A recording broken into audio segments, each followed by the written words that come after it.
नमस्कार दोस्तों, मेरा नाम है शिवम वर्मा और आप देख रहे हैं आपका अपना YouTube channel Shivam Verma excellence. दोस्तों, संविधान की आज की क्लास में हमें जानना है संविधान की प्रकृति, nature of constitution. Nature of constitution नहीं, नेचर ऑफ इंडियन कॉन्स्टिट्यूशन। भारत के संविधान की प्रकृति कैसी है। तो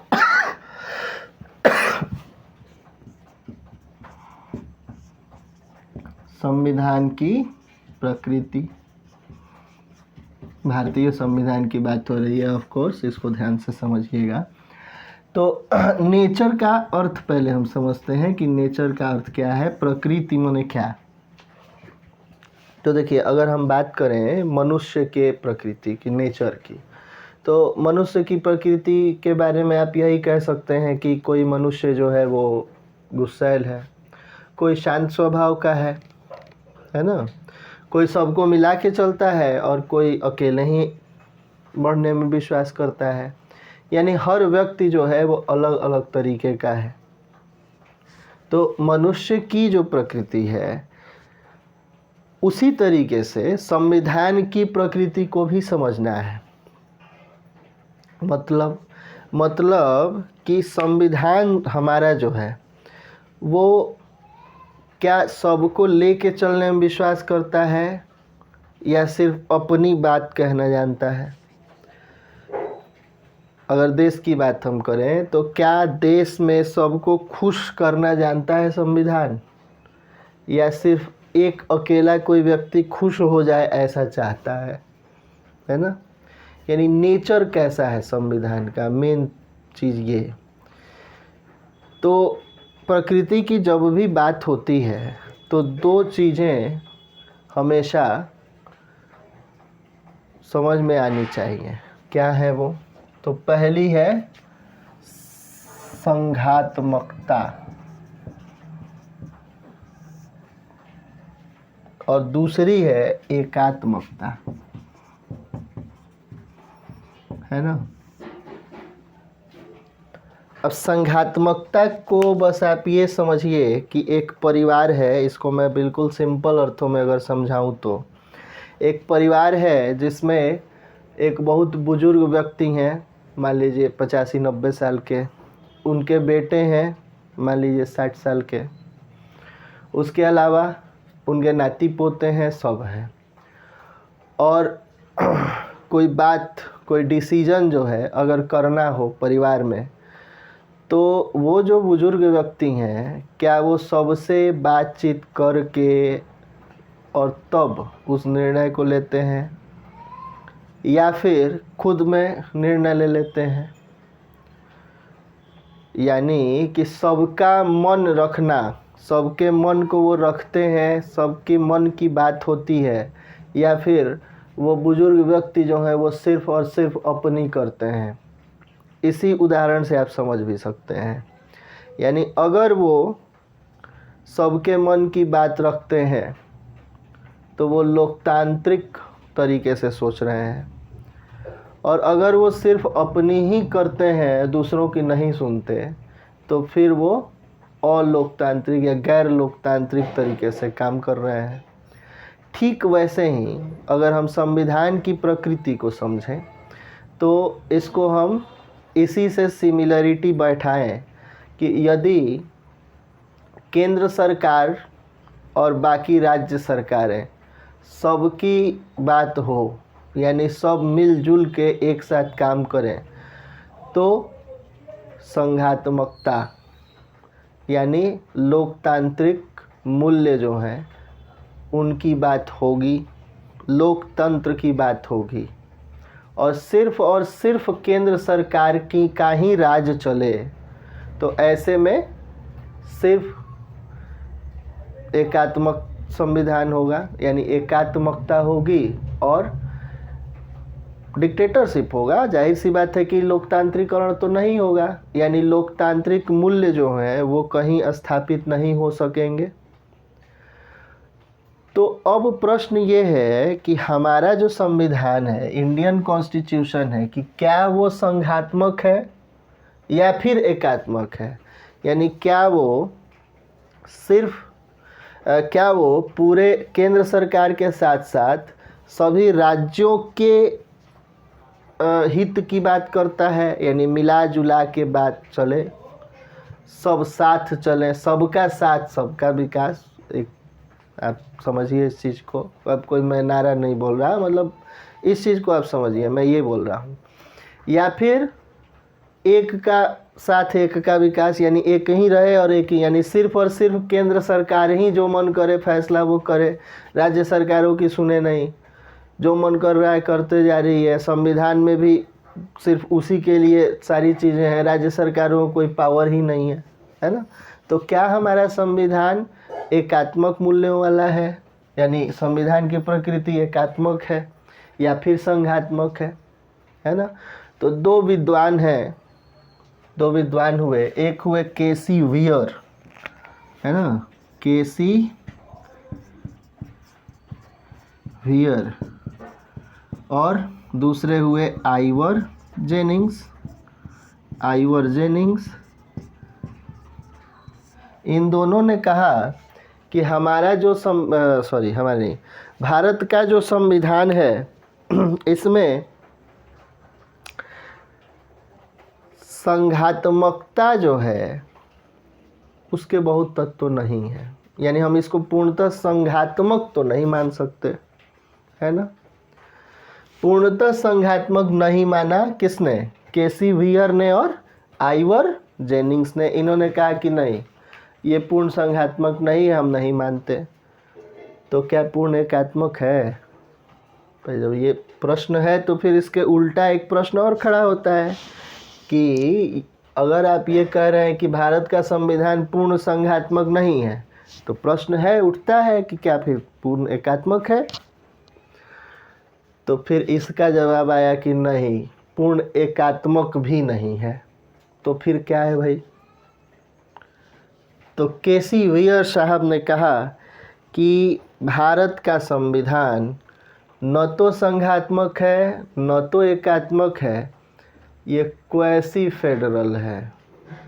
क्वैसी फेडरल, इन्होंने कहा केसी वियर ने, ये क्वैसी फेडरल है।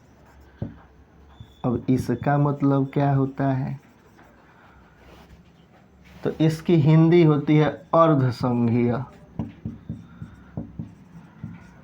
यानी इनके हिसाब से न ही पूर्णतः संघात्मक है और न ही पूर्णतः एकात्मक है, अर्ध संघीय है। और कहीं ना कहीं इनकी बात, केसी वियर की बात जचती भी है। ऐसा मैं क्यों कह रहा हूँ ये आपको समझ में आ जाएगा। इसके साथ ही आइवर जेनिंग्स ने ये कहा कि जो भारत का संविधान है ये ऐसे संघ की स्थापना करता है जो पूरी तरीके से संघ नहीं है। संघात्मकता के तत्व हैं लेकिन उसमें केंद्रीकरण की सशक्त प्रवृत्ति है। यानी इन्होंने कहा कि a federation with a strong centralising tendency, ए फेडरेशन with a strong centralizing tendency, ये आइवर जेनिंग्स ने कहा। यानी कुल मिला के दोनों लोग एक ही तथ्य की ओर ध्यान आकृष्ट कर रहे हैं, और वो तथ्य ये है कि भारत का संविधान न तो पूर्ण रूप से संघात्मक है और न ही पूर्ण रूप से एकात्मक, है ना। अब इन्होंने कहा कि फेडरेशन, अब ध्यान दीजिए कि फेडरेशन भी भारत का संविधान नहीं है। भारत के संविधान में जो अनुच्छेद 1 है वो कहता है कि राज्यों का एक संघ होगा, लेकिन यूनियन की बात होती है। अंग्रेजी में लिखा हुआ है यूनियन, संघ के लिए फेडरेशन शब्द का यूज नहीं हुआ है, यूनियन की बात होती है। अब आप समझिए कि फेडरेशन और यूनियन मतलब क्या। हिंदी दोनों की संघ ही है, लेकिन मतलब क्या होता है इसको समझिएगा। तो अमेरिका एक फेडरेशन है ना, क्योंकि वहाँ पे कई राज्य मिल के केंद्र की स्थापना किए हुए हैं। लेकिन भारत में उल्टा है। भारत में केंद्र राज्यों की स्थापना करता है। अभी आप आगे पढ़िएगा, समझिएगा। अनुच्छेद 3 आप अगर पढ़ेंगे तो वहाँ सीधे लिखा हुआ है कि नए राज्यों के निर्माण या राज्यों के सीमाओं, क्षेत्र आदि वगैरह वगैरह को बदलने की जो शक्ति है वो पूर्णतः संघ सरकार में, संसद में निहित है, केंद्रीय संसद में। यानी जो केंद्र सरकार है वो राज्यों का निर्माण करता है या सीमाओं का परिवर्तन करेगा। अमेरिका में राज्य मिलकर केंद्र का निर्माण किए हैं। उन्होंने आपस में कॉन्ट्रैक्ट कर रखा है कि भाई हम जब चाहे अलग हो सकते हैं। वो फेडरेशन है, हम यूनियन है। अब इस पे हम आगे चर्चा करेंगे जब अनुच्छेद 3 वगैरह पढ़ेंगे। तब यहाँ इसको समझिए। इन दोनों के कहने का अर्थ यही था कि भारत का जो संविधान है वो न तो संघात्मक है पूर्ण रूप से और न ही एकात्मक। ये बात आप समझ गए होंगे। अब इस चीज़ को बल मिलता है एक केस में, और वो केस है पश्चिम बंगाल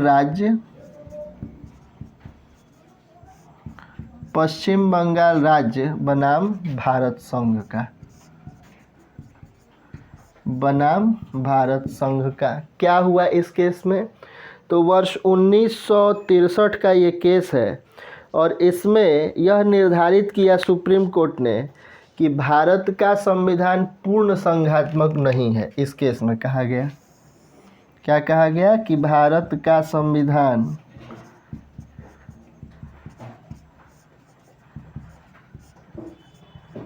पूर्ण संघात्मक नहीं है।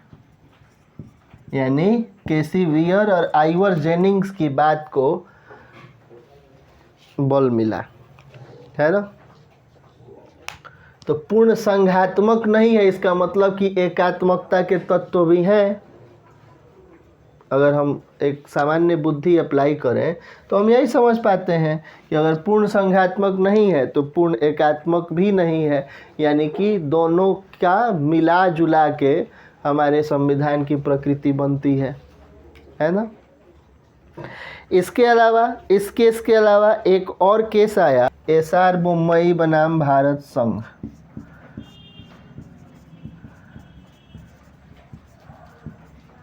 एसआर बोम्मई बनाम भारत संघ का जो मामला है वर्ष 1993 का, 94 भी कहीं कहीं आता है, 93 ही समझिए इसको। इसमें ये कहा गया कि भारत का संविधान जो है उसमें परिसंघात्मकता, यानी भारत का संविधान जो है उसमें संघ के संघात्मकता के गुण जो है वो प्रबल हैं, लेकिन एकात्मकता के गुण भी हैं। ये चीज़ इसमें कह दी गई एसआर बोम्मई बनाम भारत संघ के मामले में। यानी कोर्ट भी ये मान गया कि केसी वियर और आइवर जेनिंग्स की बात में कहीं ना कहीं सत्यता है। और ये दोनों केसेस जो हैं आप याद रखिएगा, पश्चिम बंगाल राज्य बनाम भारत संघ और एसआर बोम्मई बनाम भारत संघ, ये दोनों केसेज आपके परीक्षा के लिए इम्पोर्टेंट है। अगर ऐसा प्रश्न आता है संघात्मकता और एकात्मकता के बारे में लिखने को तब। तो इस तरीके से एक मुहर सी लगती है इन दोनों की बातों पे। अब इस चीज़ को समझते हैं कि जो ये बात हुई कि संघात्मकता और एकात्मकता हमारे संविधान में दोनों ही गुण हैं, तो बहुत सारी चीज़ें, लेकिन अब हम ये देखेंगे कि वो कौन कौन से गुण हैं जो संघात्मकता के होते हैं और वो कौन से गुण हैं जो एकात्मकता के होते हैं, और कौन से गुण हमारे संविधान में हैं और कौन से नहीं हैं। संघात्मकता के कुछ गुण ऐसे भी हैं जो हमारे संविधान में नहीं हैं। मैंने पहले ही कहा है कि हम फेडरेशन नहीं यूनियन है, तो फेडरेशन के गुण होते जो हैं उसमें कुछ ऐसे भी हैं जो हमारे में नहीं हैं। और एकात्मकता के कौन से गुण हैं जो हमारे संविधान में हैं और हमारे संविधान की प्रकृति को डिसाइड करते हैं, डिसाइड करने का काम करते हैं। तो ये कुल मिला जुला के आप समझ पाए होंगे, मुझे उम्मीद है। अब आइए आगे बढ़ते हैं और देखते हैं कि संघात्मकता के आवश्यक तत्व कौन से हैं और एकात्मकता के आवश्यक तत्व कौन से हैं और कैसे ये दोनों ही मिलके हमारे संविधान का निर्माण करते हैं या संविधान की प्रकृति को तय करते हैं। तो बिना देर के हुए आइए अब देखते हैं संघात्मकता और एकात्मकता के आवश्यक तत्व। तो यदि बात करें संघात्मक संविधान के आवश्यक तत्वों की, तो इसमें कुछ पॉइंट्स मैंने लिखे हैं और साथ ही साथ एकात्मक संविधान के जो आवश्यक तत्व हैं उनको भी मैंने एक तरफ जगह दी है। तो अब बारी बारी से इस पे विचार करते हैं और समझते हैं कि क्यों हमारा संविधान संघात्मक संविधान है। सबसे पहले इसको समझ लेते हैं, तब उस पे आते हैं। तो सबसे पहली चीज़ कि दो सरकारें, यानी कि हमारे विधायिका हमारी जो है, हमारा जो संविधान जिसकी व्यवस्था करता है, तो आप देखें कि केंद्र सरकार जो है वो वहाँ पे एक सरकार है और एक विधायिका है जिसको आप संसद कहते हैं, और दूसरी जो विधायिकाएं हैं वो राज्यों की हैं। जो हमारे राज्य हैं उन राज्यों में भी संसद के पैरेलल विधायिकाएं बनी हुई हैं जिनको आप विधानसभा और विधान परिषद कहते हैं, है ना। और वहाँ संसद में जो केंद्रीय सरकार होती है उसके लिए लोकसभा और राज्यसभा होता है। तो दो सरकारें जो है वो पैरेलल रूप से, यानी केंद्र सरकार अपनी व्यवस्था देखेगी और विभिन्न राज्य सरकारें जो हैं वो अपनी अपनी व्यवस्थाओं को देखेंगी।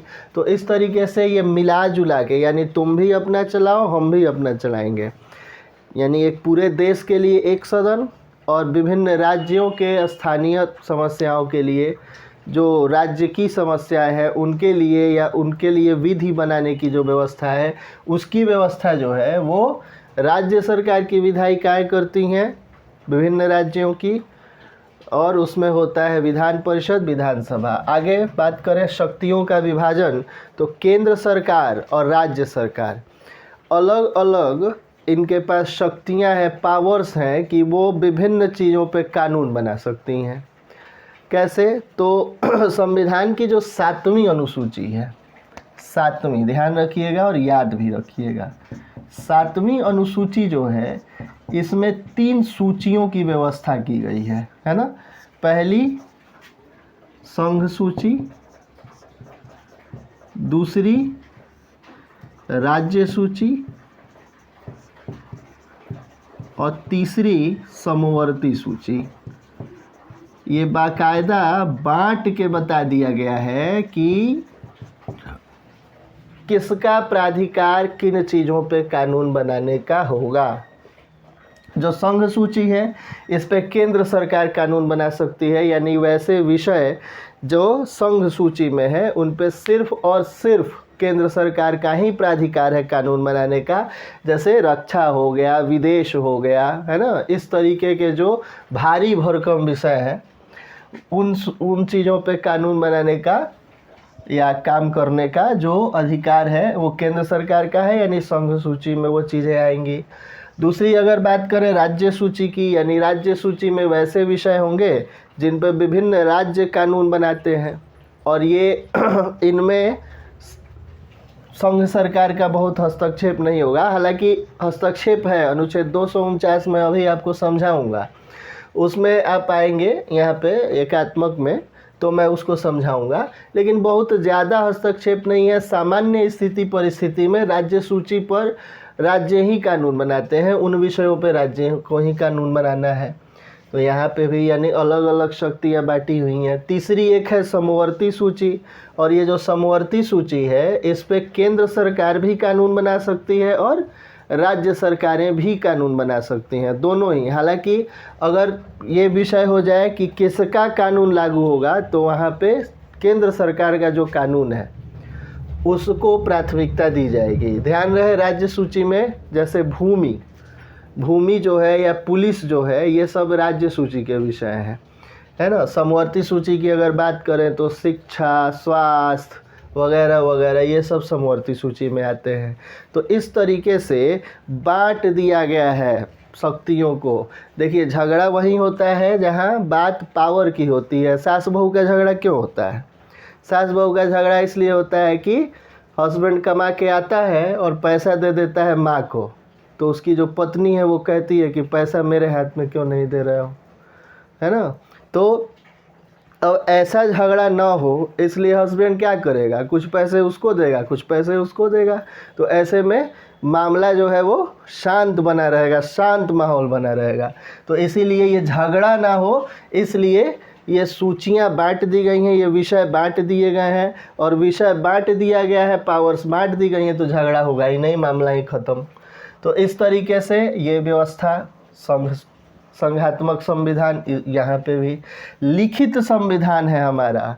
देखिए, कुछ भी चीज़ें जो मुंह से बोली जाती हैं उसका बहुत वैल्यू नहीं है भाई। पावर्स मैंने बांटे हैं और मैंने उसको लिख दिया, कोई एक लिखित दस्तावेज है हमारे पास जो ये बताता है कि केंद्र सरकार ये काम करे, राज्य सरकार ये काम करे। यानी एक संघ हम बनाए हैं, तो उस संघ में हर लोग का काम, हर जो संसद है या फिर जो विधानसभाएं हैं, उन सब का काम जो है वो बांट दिया हमने और लिख दिया। जब लिख दिया चीज़ों को, एक दस्तावेजी शक्ल हमने दे दी, तो फिर झगड़ा होगा ही नहीं, है ना।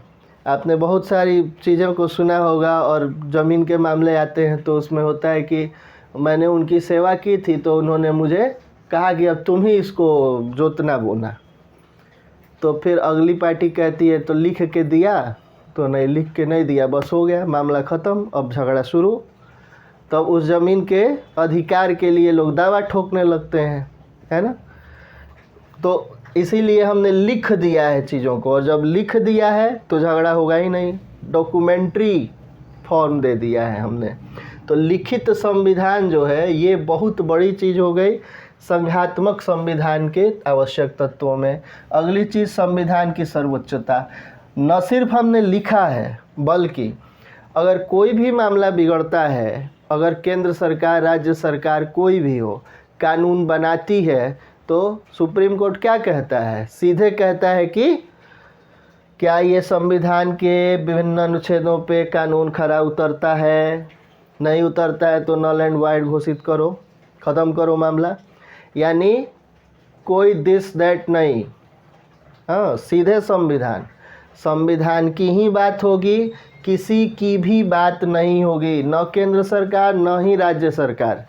अगर संविधान के अनुच्छेदों पे कोई भी कानून या कोई भी चीज़ खरी उतरती है तो फिर वो ठीक है, अन्यथा यानी संविधान जो है ये क्या कर रहा है, किसी भी ऐसी चीज़ से बचाता है जिसमें ये आरोप या प्रत्यारोप ना हो कि हमारे साथ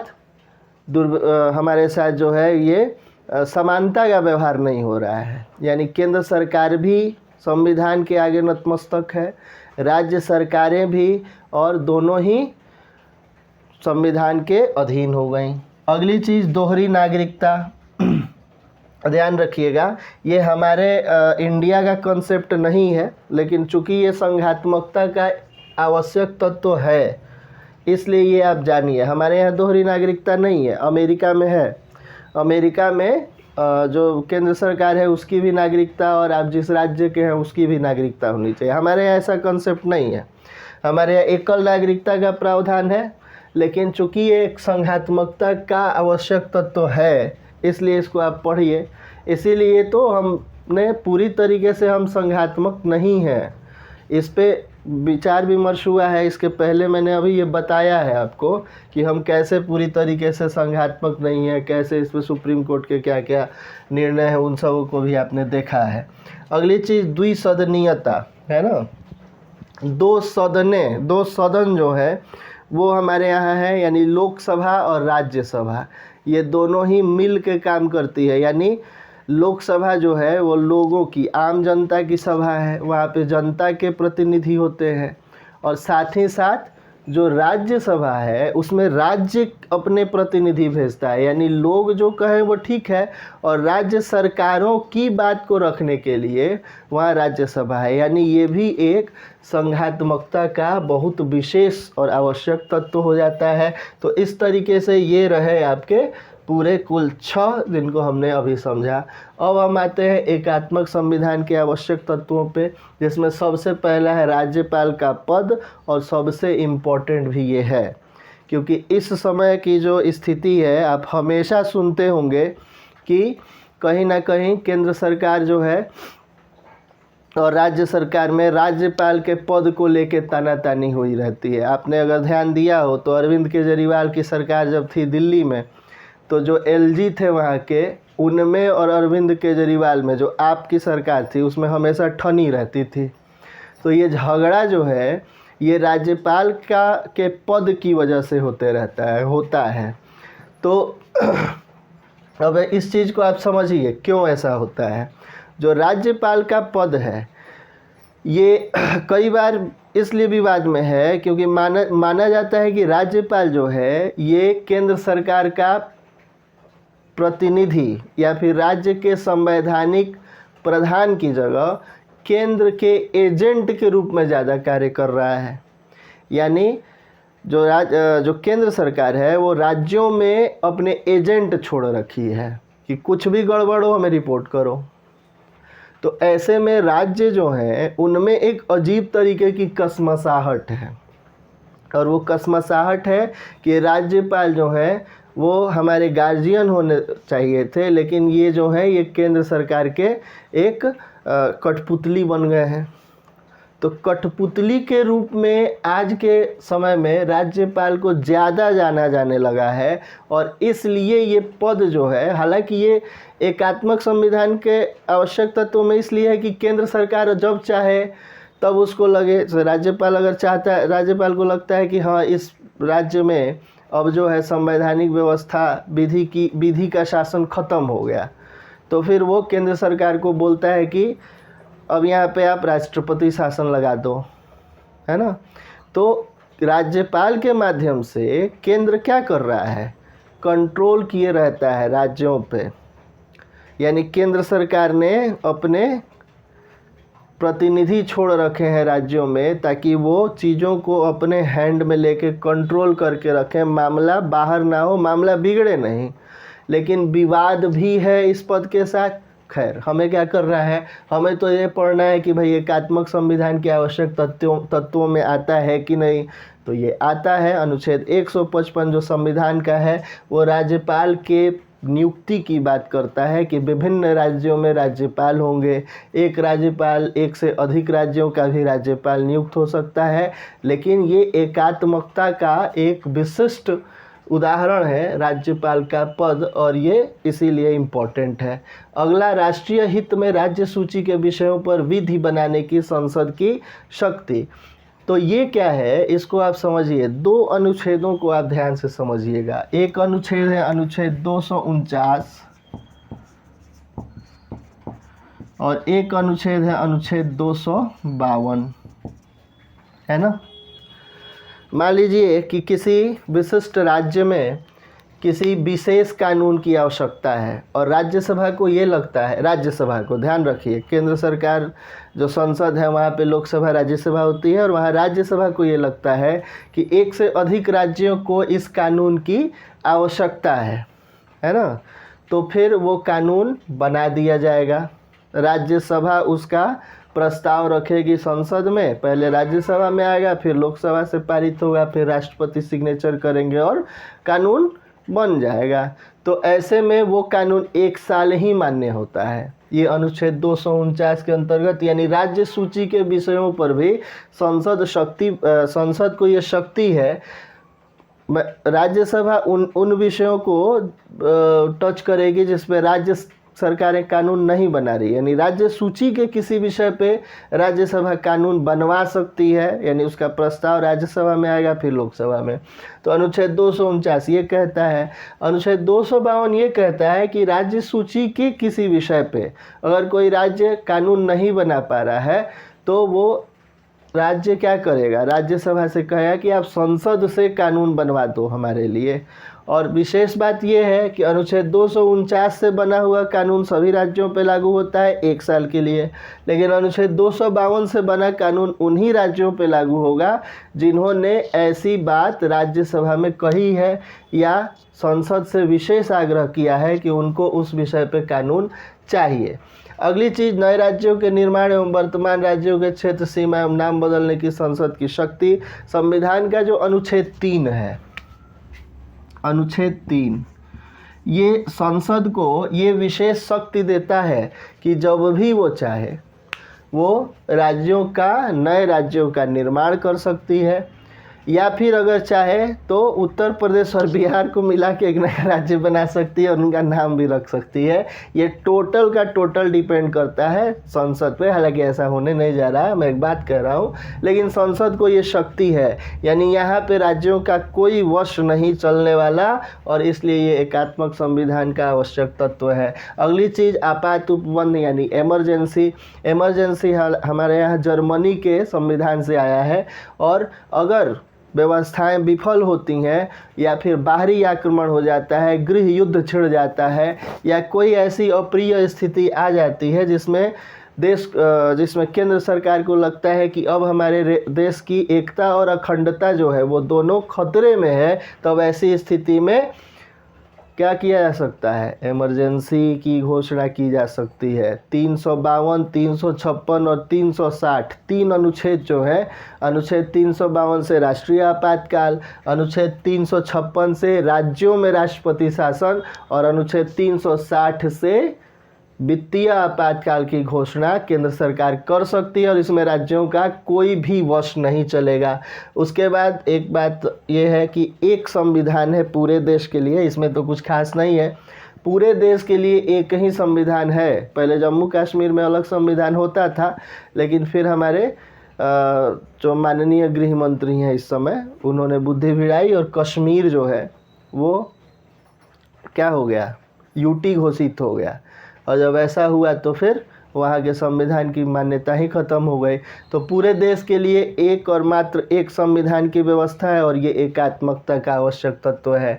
उसके बाद एकल नागरिकता, अभी हमने समझा है कि संघात्मक संविधान का आवश्यक तत्व है दोहरी नागरिकता, लेकिन हमारे यहाँ है एकल नागरिकता, यानी हम पूरे देश में सिर्फ भारतीय कहलाते हैं, बिहारी, उत्तर प्रदेशी या फिर मध्य प्रदेशी नहीं कहलाते हैं, भारतीय हैं और हम भारत के नागरिक हैं। तो इस तरीके से हमारा ये पूरा का पूरा क्या कौन से तत्व संघात्मकता के हैं, कौन से एकात्मकता के हैं, ये मैंने बता दिया है। और इस तरीके से हमारा ये एक बहुत महत्वपूर्ण टॉपिक संविधान की प्रकृति खत्म होता है। अगर आप न्यू कमर हैं तो सब्सक्राइब कीजिए, अगर आप तैयारी कर रहे हैं तो प्लेलिस्ट में एक बार जाके देखिए, आपके लिए बहुत सारा कंटेंट पड़ा है। इसके अलावा मैंने डिस्क्रिप्शन बॉक्स में चैनल का टेलीग्राम लिंक और बाकी जो भी लिंक है वो सब मैंने डाल दिया है, एक बार उस पर जाइए और सब्सक्राइब कीजिए और पढ़ते रहिए, आगे बढ़ते रहिए। मिलते हैं अगले वीडियो में, धन्यवाद।